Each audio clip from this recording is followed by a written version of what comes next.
नमस्कार, मैं हूं आपके साथ कविता राणा। जिस द्वारिका नगरी का राजपाट प्रभु श्री कृष्ण ने संभाला, जिस द्वारिका नगरी को स्वयं अपने हाथों से प्रभु कृष्ण ने बसाया, जिस द्वारिका नगरी का रहस्य आज भी समुद्र की गहराई में दफन है, उसी द्वारिका तक पहुंचने का सौभाग्य बीते दिनों 25 फरवरी को देश के प्रधानमंत्री नरेंद्र मोदी को प्राप्त हुआ।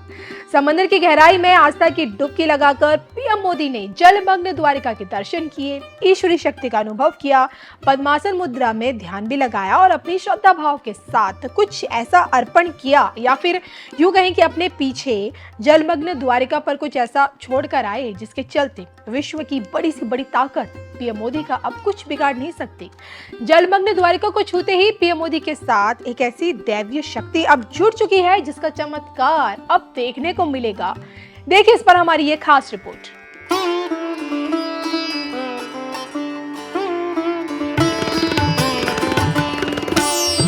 समंदर में पीएम मोदी ने लगाई आस्था की डुबकी, जलमग्न द्वारिका को पीएम मोदी का स्पर्श करना। पीएम मोदी से जुड़ी दैवीय शक्ति का प्रभाव अब दिखेगा। देखिए सिर्फ धर्म ज्ञान पर। धर्म ग्रंथों में आज भी जिस द्वारिका का जिक्र होता है उसके प्रमाण समंदर की गहराई में साफ मिलते हैं। पुराणों के हवाले से देखिए यही कहा जाता है कि भगवान श्री कृष्ण अपने 18 साथी और कुल के साथ द्वारिका आए, 36 सालों तक द्वारिका का राजपाट संभाला और द्वारिका से जैसे ही उन्होंने प्रस्थान किया, पूरी की पूरी द्वारिका समुद्र की गहराइयों में समा गई। इसके पीछे की वजह श्री कृष्ण को दिया गया गांधारी का श्राप बताया जाता है। और अब जब देखिए मोदी राज में मंदिरों का जीर्णोद्धार हो रहा है, देश के कोने कोने में सरकार की मंदिर नीति काम कर रही है, तो ऐसे में जलमग्न द्वारिका पीएम मोदी की आंखों से छुपी कैसे रह सकती है। जी हाँ, 6 साल पहले बतौर प्रधानमंत्री मोदी जी ने ओखा को बेट द्वारिका तक जोड़ने वाले सुदर्शन सेतु का नींव रखी थी और आज चुनाव से ठीक पहले इसी सेतु का लोकार्पण भी पीएम मोदी करने द्वारिका पहुंचे। द्वारिका की जनता को उन्होंने 52 करोड़ की सौगात भी दी और न सिर्फ द्वारकाधीश मंदिर में जाकर पूरे विधि विधान के साथ पीएम मोदी ने पूजा अर्चना की, बल्कि स्कूबा डाइविंग से जलमग्न द्वारिका के अवशेषों के दर्शन भी किए। भले ही गुजरात पीएम मोदी की जन्मस्थली और कर्मस्थली दोनों रही हो, लेकिन भगवान श्री कृष्ण की दैवीय द्वारिका के दर्शन करने का मौका अब जाकर उन्हें मिला है।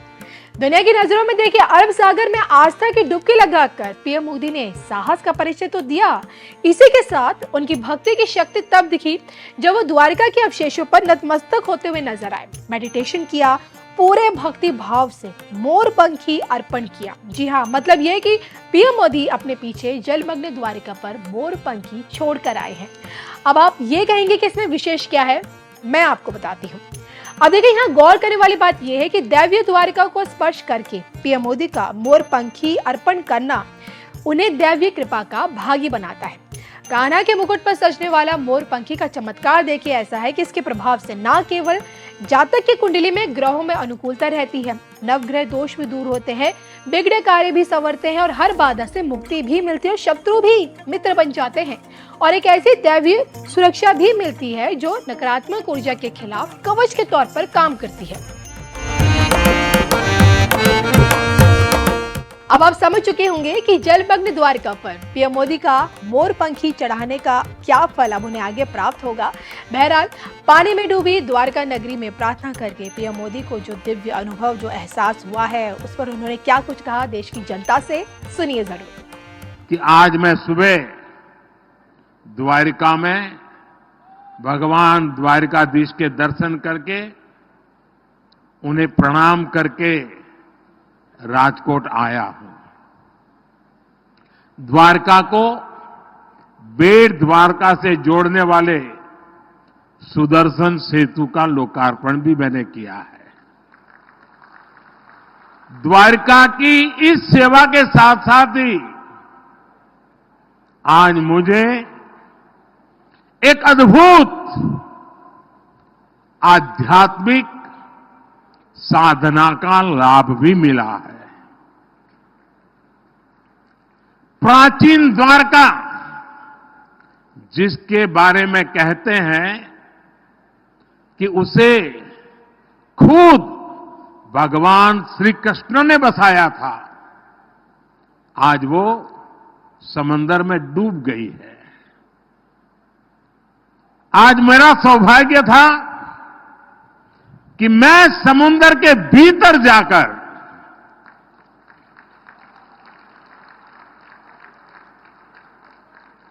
बहुत गहराई में चला गया और भीतर जाकर मुझे उस समुद्र में डूब चुकी श्री कृष्ण वाली द्वारिका, उसके दर्शन करने का और जो अवशेष हैं उसे स्पर्श करके जीवन को धन्य बनाने का, पूजन करने का, वहां कुछ पल प्रभु श्री कृष्ण का स्मरण करने का मुझे सौभाग्य मिला।